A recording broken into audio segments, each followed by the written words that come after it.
Ελλάδα, στη Θράκη, στον Εύρο. Αλλά αστικό πανηγύρι, ένα μοναδικό, αυτό που βρισκόμαστε απόψε εδώ. Και πιστεύω ότι μπορεί να εξελιχθεί σε ένα θεσμό ιδιαίτερου κοινωνικού, πολιτιστικού, αλλά και εθνολογικού ενδιαφέροντος για όλους εμάς. Γιατί η Αλεξανδρούπολη είναι μια πόλη πια που μπορεί να συγκεράσει όλο τον πολιτισμό του Εύρου και το ζούμε όλοι μας όσοι μένουμε στον Εύρο και στη Θράκη μας.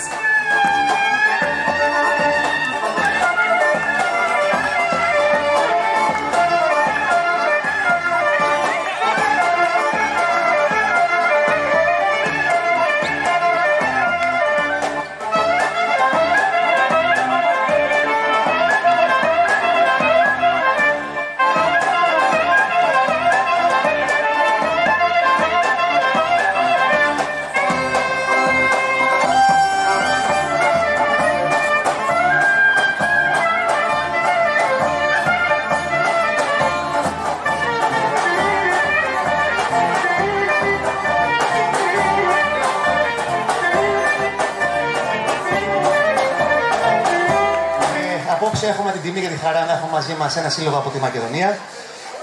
Η βραδιά θα είναι αφιερωμένη σε Μακεδονία και Θράκη. Τη Θράκη, τη δική μας πόλη, γνωρίζετε.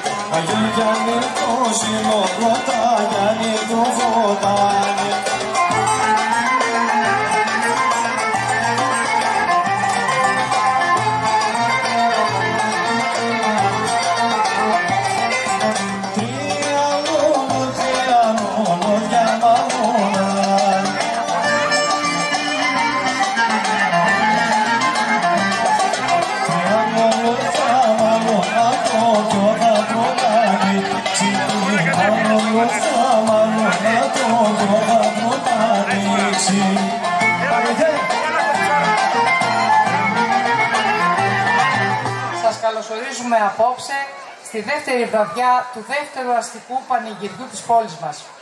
Μια γιορτή που τιμά την πολιτιστική μας κληρονομιά, ενώνει τους ανθρώπους και αναδεικνύει τον πλούτο των τοπικών μας παραδόσεων.